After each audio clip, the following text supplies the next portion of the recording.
இன்றைக்கி மலரம்மா சமையலில் வந்து சக்கரவள்ளி கிழங்கு போண்டா தான் செய்ய போகிறோம். நான் 1/2 கிலோ சக்கரவள்ளி கிழங்கு வாங்கிட்டு வந்து 2 கட் பண்ணி, கொஞ்சம் பெருசாக இருந்தது, வேகிறதுக்கு லேட் ஆகுன்றதுனால 2 பீஸாக கட் பண்ணி நல்லா வேக வச்சு எடுத்துக்கிட்டேன். இப்போ இந்த சக்கரவள்ளி கிழங்கோட மேல் தோல் எடுத்துக்கலாம். பாருங்கள், ரொம்ப ஈஸியாக நல்லா வெந்துருச்சுன்னா நல்லா வந்துடும். இந்த மாதிரி பாருங்கள், நான் எல்லா சக்கரவள்ளி கிழங்கும் தோல் எடுத்துக்கிட்டேன். 1/2 கிலோ சக்கரவள்ளி கிழங்குக்கு நான் ஒரு 300 கிராம் வந்து மைதா மாவு எடுத்துருக்கிறேன். நான் ஒரு 1/2 ஸ்பூன் உப்பு எடுத்துக்கிறேன். சோடா உப்பு ஒரு 2 சிட்டிகை. உப்பு சோடா உப்பு சேர்த்ததுக்கப்புறம் மாவு வந்து நல்லா மிக்ஸ் பண்ணிவிடுங்க. இப்போ கொஞ்சம் கொஞ்சமாக தண்ணி சேர்த்து மாவு கரைச்சிக்கலாம். பாருங்கள், மாவு வந்து கொஞ்சம் கூட கட்டி இல்லாமல் நல்லா நைஸாக வந்து நான் கரைச்சிட்டேன். இப்படி எடுக்கும்போது மாவு வந்து இந்த அளவுக்கு தண்ணியாக விழணும்.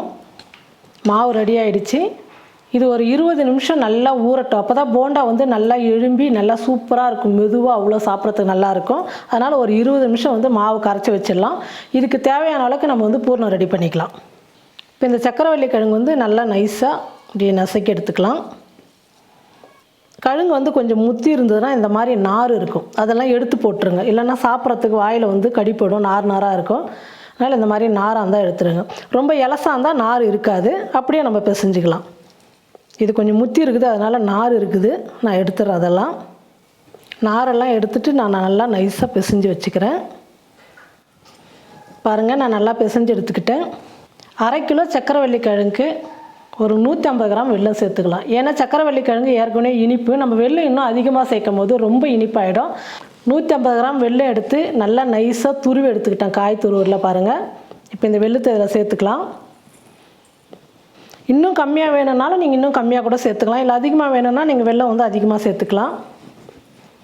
சில கிழங்கு வந்து ரொம்ப இனிப்பாக இருக்கும், சக்கரை மாதிரியே இருக்கும். அதனால் வந்து பார்த்து இனிப்பு சேர்த்துக்குங்க. கட்டி இல்லாமல் நல்லா நைஸாக பிசைஞ்சு எடுத்துக்கணும். வெல்லம் சேர்த்து நல்லா நைஸாக நல்லா மசிச்சு வச்சுக்கிட்டேன். பாருங்கள், இப்போ சின்ன சின்ன உருண்டையாக பண்ணி எடுத்துக்கலாம்.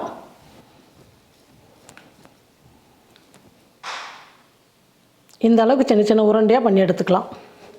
இந்த மாதிரி சின்ன சின்ன உருண்டையாக பிடிச்சி எடுத்துக்கிட்டேன். இப்போ நம்ம போண்டா செஞ்சுக்கலாம்.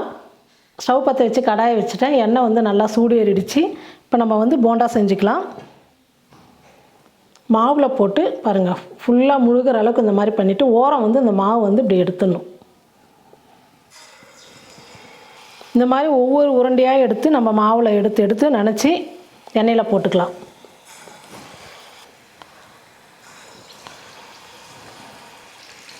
கொஞ்ச நேரம் வெந்ததுக்கப்புறம் நம்ம திருப்பி போட்டுக்கலாம். பொறுமையாக நிதானமாக திருப்பி கொடுங்க.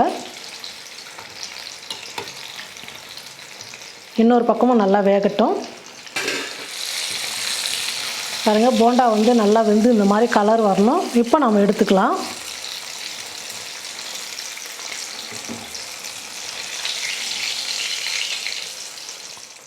சக்கரவள்ளி கிழங்கு போண்டா வந்து செஞ்சுட்டேன். ரொம்ப சூப்பராக ரொம்ப நல்லா வந்திருக்கு. பாருங்கள், ரொம்ப இனிப்பானது. சக்கரவள்ளி கிழங்கு உடம்புக்கும் ரொம்ப நல்லது. இது எப்போவுமே வந்து கிடைக்காது, சீசன் அப்போ மட்டும்தான் கிடைக்கும். கிடைக்கிறப்ப வந்து நம்ம சாப்பிட்டுக்கணும். எல்லா பொருளுமே எந்தெந்த டைமில் நம்ம கொஞ்சம் கம்மி ரேட்டில் குறைவான விலையில் கிடைக்கும் போது நம்ம வாங்கி நம்ம உடம்புக்கு தேவையான அளவுக்கு நம்ம சாப்பிட்டுக்கணும். பொங்கலுக்கு அடுத்து வந்து 2-3 மாதம் சக்கரவள்ளி கிழங்கு நம்ம கிடைக்கும். மார்க்கெட் போனாலும் எங்கேயோ ஒரு இடத்துல தான் இருக்கும், எல்லா இடத்துலையுமே இந்த கிழங்கு கிடைக்காது. கிடைக்கும் போது நீங்கள் வாங்கி இந்த மாதிரி வீட்லேயே போண்டா செஞ்சு கொடுங்க. எல்லாருமே ரொம்ப விரும்பி சாப்பிடுவாங்க.